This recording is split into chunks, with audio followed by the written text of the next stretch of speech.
राधे राधे दोस्तों। आज हम आपको सुनाएंगे एक राजकुमार की कहानी। अगर आप हमारे चैनल पर नए हैं तो प्लीज़ हमारे चैनल अपनी संस्कृति को लाइक करें, सब्सक्राइब करें और शेयर करें। बहुत समय पहले की बात है। एक सोमलपुर के राजा का नाम सूर्य प्रताप था। बेहद ही प्रतापी और लोकप्रिय राजा था। उसके राज्य में कहीं भी किसी प्रकार की कोई कमी नहीं थी। प्रजा अपना जीवन यापन सुखपूर्वक कर रही थी।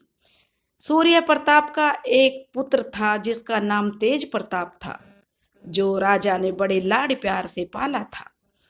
क्योंकि अब बच्चा जो राजकुमार था वह विवाह योग्य हो गया था, किंतु वह बाल हट के कारण विवाह नहीं करना चाहता था। राजा को अब यह चिंता रहती थी, अगर राजकुमार विवाह नहीं करेगा तो क्या उसका वंश कैसे आगे बढ़ेगा। विवाह के लिए जब भी राजा अपने राजकुमार से कहता तो वह कोई ना कोई शर्त रख देता कि आज मेरी यह शर्त है। अगर शर्त रखेगा और वह भी अजीब शर्तें, तो कौन कन्या उससे विवाह करेगी। उसे सुबह शाम ऐसी ही शर्तें जो राजा का दिमाग खराब करती रहती। राजा बहुत परेशान रहने लगा। एक दिन राजा ने फिर से राजकुमार से कहा, राजकुमार, अब तुम जो विवाह लायक हो गए हो और हमें तुम्हारा विवाह करना है। तब राजा ने जो राजकुमार था उसने अपने पिता राजा से कहा, ठीक है महाराज, मेरा विवाह कर दीजिए, लेकिन मेरी एक शर्त है। जो भी कन्या मुझसे विवाह करेगी उसे सुबह सुबह मैं एक लात मारूंगा। इस शर्त पर कौन कन्या भला राजकुमार से विवाह करती। राजा ने बहुत से रिश्ते ढूंढे, लेकिन अधिकतर सभी कन्याओं ने विवाह के लिए मना कर दिया। ऐसा तो कोई विरला ही होगा जो इस प्रकार की शर्त को स्वीकार करेगा। राजा इस चिंता में दिन प्रतिदिन घुलने लगा। तेज प्रताप राजा का इकलौता बेटा था। अगर वह विवाह नहीं करेगा तो राजकाज जो है कैसे चलेगा, कैसे आगे वंश बढ़ेगा। यही चिंता राजा को दिन रात परेशान किए रहती। राजा ने दूर दूर के राज्यों में भी अपने बेटे के लिए न्योता भेजा, किंतु तेज प्रताप की शर्त के सामने कोई भी विवाह के लिए राजी नहीं हुआ। कौन राजा यह चाहेगा कि उसकी बेटी को उसका दामाद लात मारे, क्योंकि वह तो कोई असभ्य पुरुष ही कर सकता है, वह किसी राजकुमार के लक्षण नहीं है। यह सब जानने के बाद एक कन्या थी जो इस प्रकार की शर्त और चुनौती को स्वीकार कर विवाह करने के लिए हाँ कर दी। समय और मुहूर्त देखकर दोनों का विवाह कर दिया और सभी विधि विधान से राजकुमार और उस कन्या का विवाह हो गया।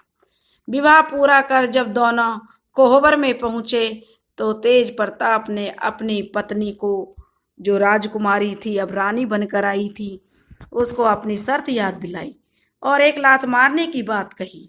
जो राजकुमार की पत्नी थी उसने कहा, आप मुझे लात तभी मार सकते हैं जब आप स्वयं कमाने योग्य हो जाएंगे। अभी पिताजी की कमाई पर आप मुझे लात नहीं मार सकते। तेज प्रताप अब गुस्से में तमतमाया। उसे बहुत अधिक क्रोध आया कि जो मेरी पत्नी मेरे सामने इतना बोलती है। कोहबर से बाहर निकल आया और राज्य छोड़कर कमाने के लिए निकल गया। सवेरे जब राज प्रताप की खोज की गई तो पता चला कि वह कमाने के लिए बाहर चला गया है। किसी ने भी ढूंढने का प्रयत्न नहीं किया, क्योंकि जो राजकुमार की पत्नी थी उसने सभी को रोक दिया था। तेज प्रताप 2 दिन तक चलता रहा। चलते रहने के कारण वह एक राजा के राज्य सुंदर नगर में पहुंचा। वहां उसे अजीबोगरीब घटनाएं देखने को मिली। तेज प्रताप को चलते चलते एकाएक दीवार के नीचे लगी चूहों की महफिल पर नजर पड़ी, जहां काफी सारे चूहे इकट्ठे थे और वहां से बड़ा मधुर संगीत बज रहा था। ऐसी संगीत मानो अभी तेज प्रताप ने कहीं और सुना ही ना हो। वह वहीं खड़े होकर देखता रहा। वहां चूहों की टोली थी। एक चूहा बड़ी सुरीली आवाज में गाना गा रहा था, दूसरा ढोलक की थाप पर महफिल जमाए हुए था। यही नहीं, उसके जो और दोस्त थे वे तरह तरह के बाग यंत्र बजा रहे थे। बड़ा ही सुगम संगीत बज रहा था। ऐसा देखकर तेज प्रताप को यकीन ही नहीं हो रहा था कि यह चूहे ऐसा कर सकते हैं। तभी चूहे ना अपना संगीत समाप्त कर और अपने अपने बिलों में घुस गए। तेज प्रताप संगीत को भुला नहीं पा रहा था। बैठे बैठे काफी देर हो गई और वह संगीत उसके कानों से हटने का नाम नहीं ले रही थी। तभी एकाएक उसकी जो है एकाग्रता भंग हुई। सामने महफिल समाप्त हो चुकी थी। वह उठा और कुछ दूर आगे चला। अब वह नगर की एक नदी के किनारे के पार पहुंचा। नदी को पार करके आगे का रास्ता पूरा करना था।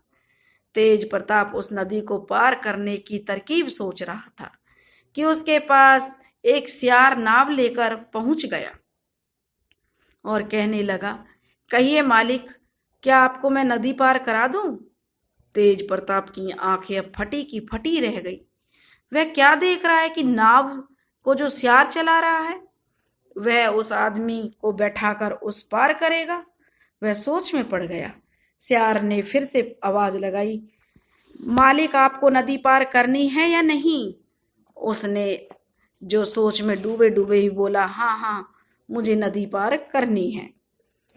तो अब जो राजकुमार बड़ा अचंभित था कि बताओ, चूहे महफिल सजा रहे हैं, सियार नाव चला रहा है। इसी उधेड़-बुन में तेज प्रताप नाव में बैठ गया। तेज प्रताप सधे हुए कदमों से नाव पर सवार हो गया और कुछ ही देर में वह नदी के पार उतर गया। तेज प्रताप ने इससे पहले ऐसे अजीबोगरीब करिश्मे पहले कभी नहीं देखे थे। अब वह यही सोच समझ नहीं पा रहा था कि सामने एक तालाब नजर आया। अभी वह इनके बारे में ही सोच रहा था और सामने जब उसने एक तालाब को देखा तो उस तालाब पर एक हंस और हंसनी का जोड़ा कपड़े धो रहा था। कपड़ा धोने के बाद आसमान की ओर उछाल देता। वह कपड़ा आसमान में उछाल देता और कपड़ा जब वापस जमीन पर आता तो सूख कर अपने आप तह लगा हुआ होता। तेज प्रताप को अपनी आंखों पर यकीन नहीं हो रहा था। क्या इस प्रकार आसमान में कपड़ा उछालने पर वह सूख कर और तह लग कर आ सकता है? खैर, अब धीरे धीरे उसे आभास हो रहा था कि कपड़ा जो था वह कोई, जहां वह आ गया है वह कोई जादुई नगरी हो सकती है, या जो अजीबोगरीब घटनाएं हो रही हैं, क्योंकि यह सामान्य तो है नहीं। और वह सोचने लगा कि जरूर वह किसी जादुई नगरी में पहुंच गया। थकान के कारण वह वहीं एक पेड़ के नीचे बैठ गया। हंस और हंसनी के चमत्कार को अपनी आंखों से देख रहा था। हंस हंसनी अपना काम समाप्त करके वहां से उड़ गए। तेज प्रताप वहीं पेड़ की छांव में बैठा रहा और धूप कम होने का इंतजार करने लगा कि धूप कम हो तो आगे के रास्ते में चले, आगे का रास्ता पार करे। लेकिन जो तेज प्रताप था वह इन घटने वाली घटनाओं को उसके दिमाग से नहीं निकल रही थी। वह उन्हें सोच सोच कर अभी भी अचंभित हो रहा था। तेज प्रताप अब राज्य के मुख्य बाजार में पहुंच गया, जो उस राज्य का बाजार था। शाम हो चली थी। बाजार में रौनक बढ़ रही थी। चारों ओर एक से बढ़कर एक सामान बिक रहे थे। कहीं खिलौने तो कहीं पकवान, कहीं सुंदर सुंदर रेशमी वस्त्र। तो उनके पास एक बुढ़िया बैठी थी। उसकी टोकरी में 2 हाथ की ककड़ी और 4 हाथ का बीज था। यह पहली बार तेज प्रताप ने देखा था। उसको समझ नहीं आई कि यह सब क्या है। वह फिर से आश्चर्य में पड़ गया।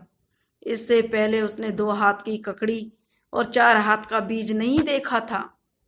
कुछ देर रुककर उस पहेली को समझने की उसने बहुत कोशिश की। पास ही खंबे पर एक बड़ा सा पोस्टर लगा हुआ था, जिस पर शहर में हो रही अजीबोगरीब घटना को बताना और उनको सच साबित करने पर मुंह मांगा इनाम दिया जाना था। राजा ने यह घोषणा करके और एक पोस्टर पर लिखकर चिपका दी थी। तेज प्रताप को अपनी मेहनत से कमाई करना था ताकि वह अपनी शादी की शर्तों को पूरा कर सके, जो पत्नी को सुबह शाम एक लात मारने की थी। वह झटपट राजा के पास पहुंच गया। राजा के पास जाकर उसने बहुत जल्दी जल्दी अपनी आंखों देखी सभी चारों घटनाएं राजा को पूरी विस्तार से बता दी। राजा कहने लगे, यह तुम विश्वास से कैसे कह सकते हो? तेज प्रताप ने कहा, जी हजूर, मैंने उन्हें अपनी आंखों से देखा है। तब राजा ने कहा, क्या तुम सब मुझे दिखा सकते हो जो आपने अपनी आंखों से देखा है? तेज प्रताप ने कहा कि जरूर, आप मेरे साथ चलिए। राजा कहने लगा, अगर तुमने नहीं दिखाया तो तुम्हें आजीवन बंदी बना लिया जाएगा। तेज प्रताप कहने लगा, जी हजूर, किंतु एक बार आप मेरे साथ चलकर देख तो लें। तेज प्रताप जो है राजा को कहने लगा कि अगर मैं आपको सच नहीं बता पाऊं या दिखा नहीं पाऊं तो आप मुझे बंदी बना लीजिए, और अगर मैंने आपको सच दिखा दिया तो आप मुझे आधा राज्य दे देंगे। तेज प्रताप और राजा ने कहा कि ठीक है, हमें तुम्हारी बात मंजूर है और हम वचन के पक्के हैं। हम तुम्हें वचन देते हैं, अगर तुम्हारी चारों घटनाएं सच साबित करके दिखा दी तो हम तुम्हें आधा राज्य दे देंगे। तेज प्रताप तो कहने लगा, महाराज जल्दी करें, मैं आपको सारी घटनाओं को दिखा देता हूँ। हो सकता है चारों जादुई घटनाओं का प्रमाण जो है उसको राजा को मिल जाए, क्योंकि वह तो कमाने के लिए निकला हुआ था। इसलिए राजा अपने मंत्री और कुछ दरबारियों के साथ तेज प्रताप के पीछे पीछे चल दिया। तेज प्रताप एक एक करके सभी जगह गया। पहले वह बुढ़िया के पास पहुंचा। बुढ़िया दूर से सेना आती देखकर घबरा गई और वहां से भाग गई। तेज प्रताप को वहां बुढ़िया नजर नहीं आई।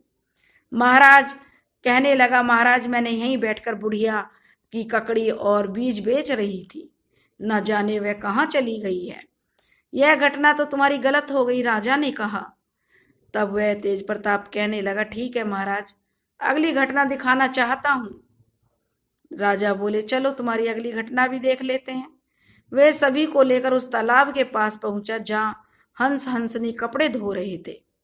हंस हंसनी कप इतने दूर से राजा और उसकी सेना को आते देखकर उन्होंने अपने कपड़ों की गठड़ी बांधी और आसमान में उड़ गए। तेज प्रताप राजा को लेकर जब तालाब पर पहुंचे तो वहां कोई नहीं था। राजा कहने लगे, तेज प्रताप, यह घटना भी झूठी साबित हुई। तेज प्रताप सभी को लेकर अब उस नदी के पास पहुंचा जहां सियार नाव चला रहा था। सियार इतनी बड़ी सेना आती देखकर घबरा गया, सोचने लगा।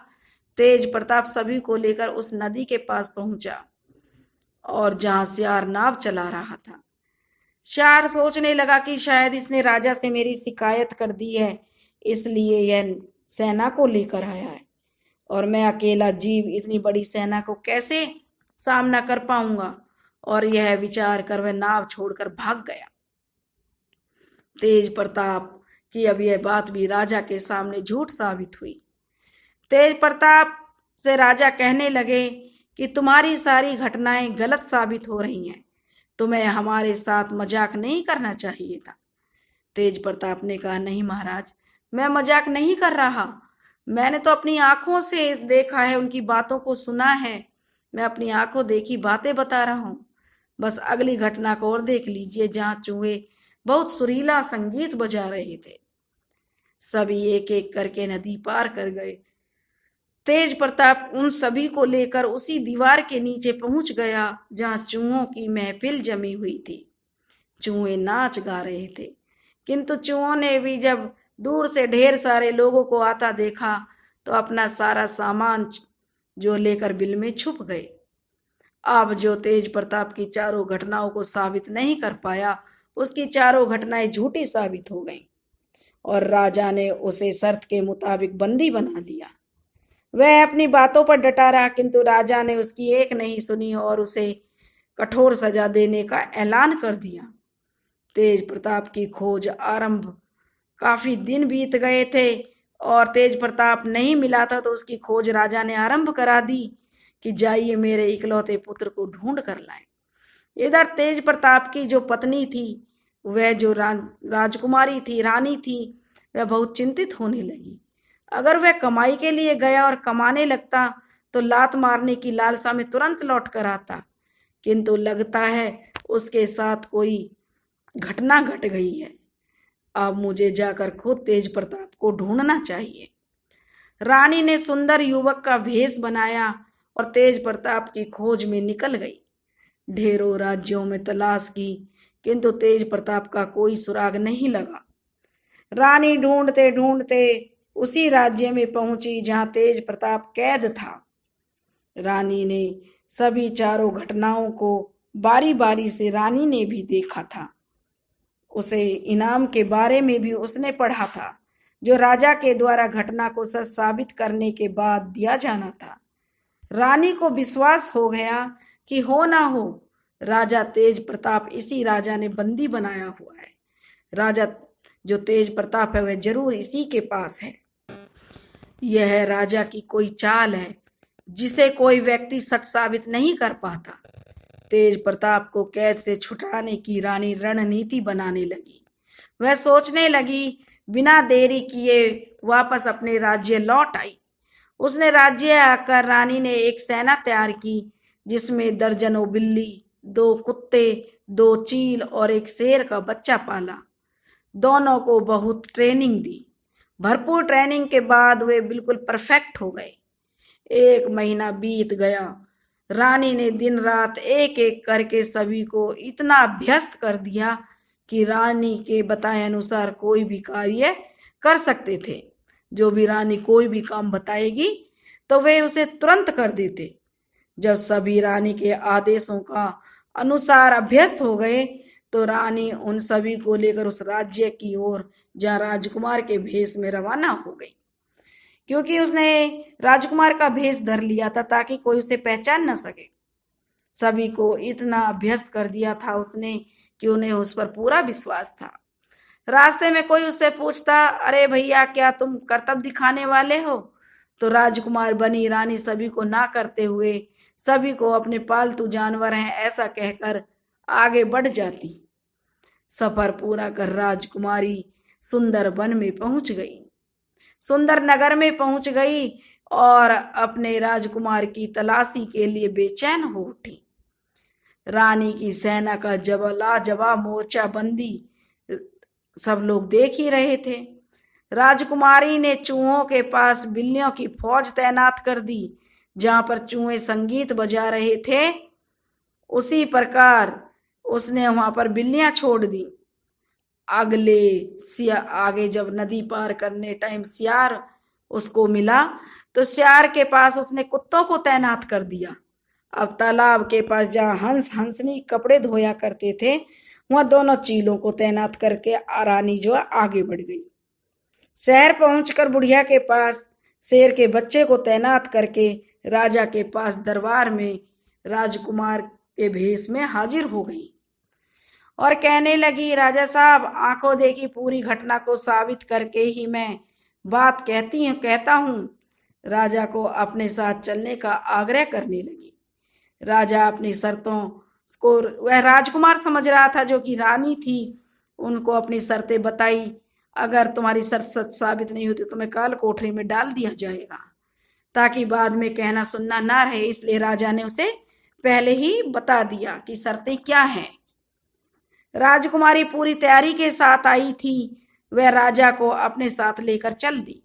राजा और उसके मंत्री को बुढ़िया ने दूर से आता देखा तो भागने की कोशिश की, किंतु शेर का बच्चा पूरी मुस्तैदी से तैयार खड़ा था। उसने बुढ़िया को भागने का मौका ही नहीं दिया। राजा ने बुढ़िया को देख लिया, पीछे खड़े शेर के बच्चे को भी देखा, लेकिन उसकी समझ में कुछ नहीं आया। आज राजकुमार तैयारी के साथ आया है, किंतु अपनी बात से पीछे नहीं हट सकता है, क्योंकि वह तो राजकुमारी थी, बहुत बुद्धिमान थी और राजा उसे राजकुमार समझ रहा था। इसलिए अगली घटना देखने के लिए जब वे आगे बढ़े तो उन्होंने देखा कि जो हंस हंसनी हैं उनके पास चील के जोड़े खड़े हुए हैं। आगे तालाब में हंस हंसनी का जो कपड़े धो रहे हैं, आसमान की तरफ वह उछालते और फेंकते कपड़ा सूख कर तह लगकर नीचे आ जाता। इसलिए आगे की घटना देखने के लिए आगे बढ़ना पड़ा।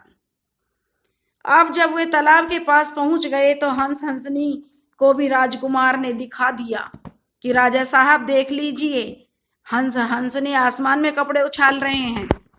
और राजा को उसकी बात भी माननी पड़ी, क्योंकि जब कपड़े नीचे गिरते तो वह तहलक कर ही गिरते थे। राजा ने यह करतब भी अपनी आंखों से देख लिया।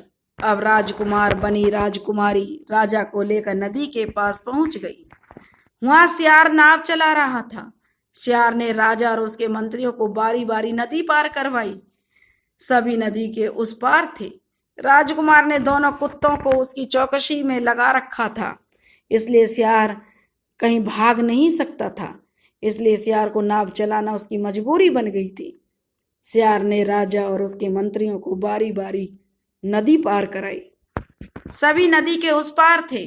राजकुमार ने दोनों कुत्तों को उसकी चौकसी के लिए जो लगा रखा था, अब आगे का आदेश देकर आगे बढ़े। अगली घटना चूहों की थी। इतनी बड़ी सेना आती देखकर चूहे भागने की सोच रहे थे, किंतु 1 दर्जन बिल्लियों का पहरा था। बिल्लियों ने उन्हें कड़ी चेतावनी और जान से मारने की धमकी भी सुनाई कि अगर कोई भी चूहा यहाँ से भागने की कोशिश करेगा तो उसे मैं जिंदा चबा जाऊंगी। डर के मारे कोई भी चूहा अपनी जगह से नहीं हिला। अगली घटना चूहों ने जो है देखा राजा ने, तो उसको भी देखकर राजा मान गया। बिल्लियों को देखकर तो वैसे ही चूहों की हालत टाइट थी। वे संगीत बजाते रहे। राजा ने आकर चूहों की महफिल को देखा और जिस राजा को कैद हुई थी शर्त के अनुसार, राजा का पूरा राज्य, आधा राज्य मतलब राजकुमार का था, और राजा के नौकर चाकर महल और सैनिक भी राजकुमार के थे। परंतु सैनिकों को आदेश दिया गया कि इस राजा को बंदी बना लो, आज से मैं तुम्हारा राजा हुआ। शर्त के अनुसार राजा अपने आप को तथा पूरे राज्य को हार गए। सिपाहियों ने फौरन पहले राजा को बंदी बना लिया। पूरे राज्य में महाराज की चर्चा फैल गई। सभी नए महाराज से मिलने आने लगे। राजकुमार ने सभी बंदियों को रिहा करने का आदेश दिया। पूरे राज्य में नए महाराज की चर्चाएं फैल गईं। सभी नए महाराज से मिलने की चाह रखने लगे। राजकुमार ने सभी बंदियों को रिहा करने का आदेश दिया, किंतु सबसे पहले वह सबसे मिलना चाहती थी। सभी बंदियों को उसने रिहाई का आदेश सुनाया। सभी खुशी के मारे नाचने गाने लगे। उन्हें आजाद होने की उम्मीद ही छोड़ दी थी कि कभी वे आजाद भी होंगे। सभी बंदियों को रिहाई के लिए तैयार किया गया। बंदियों को तैयार किया गया और उन्हें एक एक करके रानी के सामने पेश किया गया। जो राजा बन गया था, जो राजकुमारी थी वह राजा बन गई थी, और एक एक बंदी को उसके सामने पेश किया गया।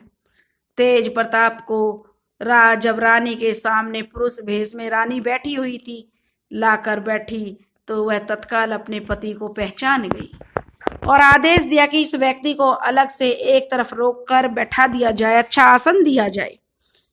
और तेज प्रताप की समझ में अब कुछ नहीं आ रहा था। सभी बंदियों की तो रिहाई हो गई, किंतु मुझे क्यों रोका गया है? मैंने क्या गलती कर दी है जिसकी वजह से मुझे यह सजा मिल रही है? तेज प्रताप के प्राण सूख रहे थे और वह मनी मन बहुत घबरा रहा था। तभी राजा बनी राजकुमारी ने आदेश दिया, इस व्यक्ति को अतिथि गृह में ठहरने की व्यवस्था की जाए। राजा के आदेश का फौरन पालन हुआ। तेज प्रताप को अतिथि गृह में भेज दिया गया।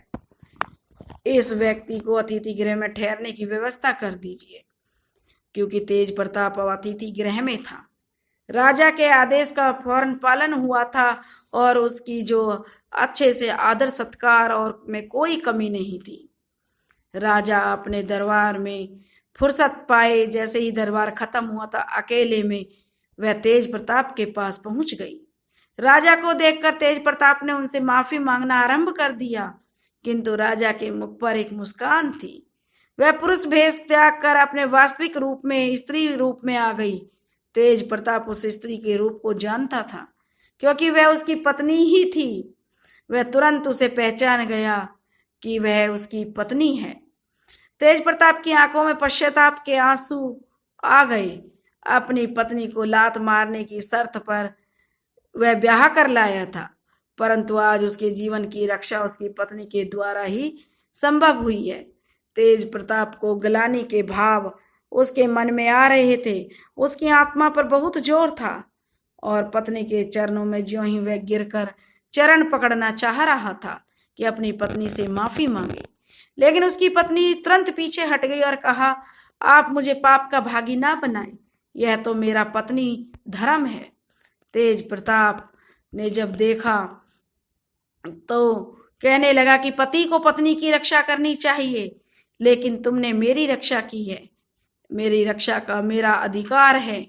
मैं नहीं बना सका तुम्हारा अच्छा पति। आपके ऊपर, रानी कहने लगी, आपके ऊपर कोई विपदा आ जाए तो मैं कैसे बर्दाश्त कर सकती हूँ? तुम मेरे पति हो, तुम्हारी रक्षा करना मेरा धर्म है। रानी ने फिर अपना पुरुष रूप जो धारण कर राज्य का में ऐलान करवा दिया कि वह अपना सारा राजपाट तेज प्रताप को सौंपकर अपने राज्य लौट जाएगी। और ऐसा ही हुआ। अगले दिन पूरे विधि विधान से राज के सम्मान के साथ तेज प्रताप का राज्याभिषेक हुआ। राजा को सुंदर नगर का राजपाट सौंप दिया गया। तेज प्रताप को सौंपकर वह अपने घर लौट आई। ऐसा ही हुआ। अगले दिन पूरे विधि विधान से राज्य के सम्मान के साथ तेज प्रताप राजा बन गया। राजा को सुंदर नगर का राजपाट मिल गया था और इधर राजकुमार नाटकीय ढंग से उस राज्य से गायब हो गया था। कुछ दिनों बाद राजा तेज प्रताप अपनी पत्नी के साथ राजकीय ठाट बाट से रहने लगा। अपने पिता के राज्य में वह जाता और अपनी पत्नी जब वह तेज प्रताप के साथ अपने नए राज्य में खुशी खुशी चली गई। बस क्या था, दोनों पति पत्नी अपने वैवाहिक जीवन के सुंदर बनाने के लिए सुंदर नगर में रहने लगे। उनकी सभी इच्छाएं पूरी हो गई थी। राजकुमार का जो अल्हड़पन था, शर्त लगाने की जो अजीबोगरीब शर्तें थीं, उनसे भी राजकुमार को सीख मिली कि उन्हें ऐसा नहीं करने चाहिए था। पत्नी तो अर्धांगिनी होती है, उसका सम्मान, उसकी रक्षा करना हमारा राजा क्या प्रत्येक व्यक्ति का कर्तव्य होता है। दोस्तों, अगर आपको हमारी कहानी पसंद आई हो तो प्लीज़ हमारे चैनल को ज़्यादा से ज़्यादा लाइक करें, सब्सक्राइब करें और शेयर करें। राधे राधे।